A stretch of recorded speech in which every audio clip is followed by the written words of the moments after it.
viewers, welcome back to our channel. இது நம்ம நேபாள் ட்ரிப்பில் பார்த்தீங்கன்னா டே 1ஓட ஒரு செகண்ட் vlog இது. ஏன்னா அது வந்து பைக் ரொம்ப பெருட்டாக இருக்குல்ல, பைக் வந்து ஸ்டேஷனில் கலெக்ட் பண்ண போகிற அப்படி என் பண்ணியிருப்பேன். ஸோ இப்போ பார்த்தீங்கன்னா அது கங்கா ஆர்த்தி சம்திங் அங்கெல்லாம் வந்து பார்க்க போகிறோம். போட்டில் தான் வந்து போக போகிறோம்.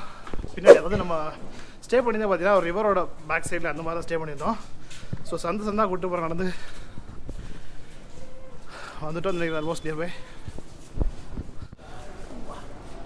ஸோ வந்துட்டோம். ஒரு டெம்பிள் பக்கமாக ஒரு படிக்கட்டு வழியாக வந்து போகிற மாதிரி இருக்குது. வந்துச்சா போட்டு ஸோ வந்துருச்சு. இது ஆக்சுவலாக இது வந்து நம்ம வாரணாசி வர்றது ஃபஸ்ட் டைம் இது. ஸோ இதில் வந்து நம்ம ஏதாச்சும் வீடியோவில் பார்த்துட்டு அவ்வளோதான். மற்றபடி இப்போ தான் ஃபஸ்ட் டைம் எக்ஸ்பீரியன்ஸு. பார்க்கவே பீச் மாதிரி இருக்குல்ல, நல்லா இருக்குது. நான் கேமரா திருப்பி காமிக்கிறேன். எந்த பக்கம் போகிறது, எந்த பக்கம் இல்லை அதில் எங்கள் ஓகே, நான் போட்டில் ஏறணும் காமிக்கிறேன். ஸோ அந்த பக்கம் இந்த பக்கம் படி. ஸோ இந்த பக்கம் இருக்குது. மொத்தம் 4 பேர் போகிறோம். நாங்கள் தங்கி இந்த ஸ்டேலே பார்த்தீங்கன்னா இன்னும் ஒரு 2 பேர் கூட இருந்தாங்க. ஸோ அவங்களுக்கும் சேர்த்து வந்து ஒரு ரேட் வந்து 1500 ரூபா வந்து பேசியிருக்கோம்.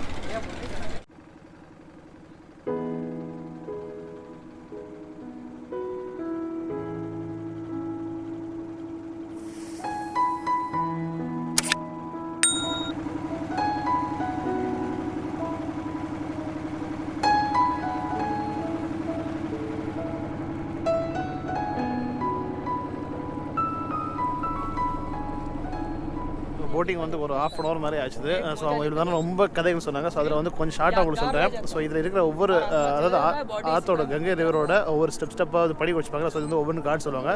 ஸோ இது மாதிரி 84 கார்ட்ஸ் இருக்குது. ஸோ இங்கேருந்து இங்கே வரையும். ஸோ ஸ்டார்டிங் கார்டோட நேம் வந்து வாரணா, அப்புறம் வந்து எண்ட் வந்து அசி. ஸோ அதை வச்சு தான் இந்த நேம் வந்து வாரணாசி இருந்துச்சு. பட் ஸ்டார்டிங் நேம் வந்து இதுக்கு வந்து வாரணாசி நேம் கிடையாது, ஆனந்த பவன். ஸோ அதுதான் இதோட பேராக இருந்துச்சு. ஸோ அந்த லாஸ்ட்டில் வந்து உங்களுக்கு மேபி கோப்ரோவில் தெரியாது. ஸோ அங்கே வந்து பார்த்தீங்கன்னா டெட் பாடிஸ் எல்லாம் எரிஞ்சிட்டு இருக்குது. ஸோ அது இந்த ஒவ்வொரு கார்ட் சொன்னால. ஸோ அந்த வந்து இந்த கார்டோட ரூல்ஸ் படி பார்த்தா வந்துட்டு இங்கே இருக்கிற அதாவது ப்ராப்பராக வந்து ஒரு குடும்பம் ஃபேமிலி இருக்கவங்க பார்த்தீங்கன்னா அங்கே வந்து கங்கை நதியில் பக்கத்துலேயே வந்துட்டு பாடி எரிச்சிக்கலாம். அப்படி வந்து யாருன்னா அனாதா ஏர் அப்படின்னு இருந்தாங்கன்னா ஸோ எலக்ட்ரிக்கல் அந்த இது வச்சுருப்பாங்க. ஸோ அதில் வந்து பண்ணுவாங்க. அது மாதிரி இங்கே வந்து வேறு சம் கார்ட்ஸோட இதில் இது ரூல்ஸ் படி என்னன்னா ப்ரெக்னென்ட் லேடிஸ் இருந்தால், அப்புறம் வந்து குழந்தைங்க, அப்புறம் வந்து பாம்பு கடிப்பட்டது. ஸோ இந்த மாதிரி சம் கேசஸ் வந்து பார்த்திங்கன்னா வந்துட்டு இறந்த பாடிஸை வந்து அப்படியே வந்து தண்ணியில் போட்டு கங்கையில் போட்டு அப்படியே அனுப்பிடுவாங்களாமா. ஸோ இது வந்து அப்படியே போயிட்டே இருக்குமா. மற்றபடி நார்மலாக இருக்கிறவங்க மட்டும்தான் வந்துட்டு இங்கே வந்து அவங்களோட இறுதி சடங்கு பண்ணுறதுக்கு பெர்மிஷன்ஸ் இருக்குது. ஸோ கொஞ்ச நேரமாக அந்த கார்ட்ஸ்லாம் பார்த்தப்பறம் பார்த்தீங்கன்னா வந்துட்டு க்ரௌட்ஸ் தெரியுதா, செம கூட்டமாக இருக்காங்க. ஸோ நம்ம வந்து போட்டில் இருந்தே வந்து இந்த கங்கா ஆர்த்தி பார்க்க போகிறோம். ஸோ இது வந்து கோயில் உள்ளே பார்க்குற மாதிரி தான் ரொம்ப கூட்டமாக இருக்கும். ஸோ இது 2 பேரை பார்க்கலாம். ஸோ இப்படியும் பார்க்கலாம், வேணும்னா ஸ்டாப் பண்ணுறோம், ஆனால் உள்ளே பார்த்துட்டாங்க அப்படின்னாங்க. ஸோ இங்கே தான் வந்து கங்கா ஆர்த்தி நடக்கிற பிளேஸ். நமக்கு இந்த கோயிலெலாம் இன்ட்ரெஸ்ட்லாம் படிக்கும் சொன்னால் கேட்க வந்து பார்த்தீங்கன்னா டிஃப்ரெண்ட் நல்லா இருக்குது.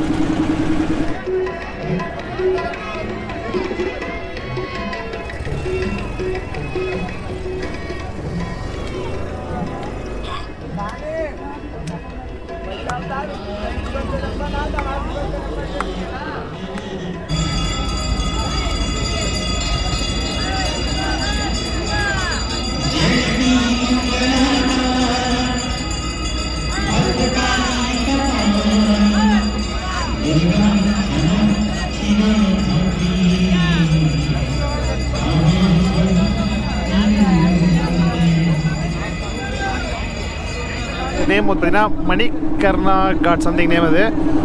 ஸோ இங்கே தெரியுதா, ரொம்ப ஃபயர் தெரியுதா. ஸோ வந்து டெட் பாடிஸ்லாம் எரிச்சிட்டு இருக்காங்க. ஸோ நியர்பை வந்து கூட்டு போய் காமிக்கிற மாதிரி. ஸோ இது வந்து பார்த்திங்கன்னா ஒரு புண்ணியமான விஷயம் பண்ணுறது இங்கே கங்கா ரிவர் பக்கத்தில் பண்ணுறது. கோப்ரோவில் எத்தனை தெரியல, முடிஞ்சால் நான் வந்து மொபைலில் வந்து ஷூட் பண்ணி ஜூம் பண்ணி அதை நான் ஆட் பண்ணுறேன் நான். ஸோ இங்கே இப்போ அட் டைம்லேயே பார்த்தீங்கன்னா கிட்டத்தட்ட ஒரு 3-5 சம்திங் ஒரு 5 மேலே டெட் பாடி எரிச்சிட்டு இருக்காங்க.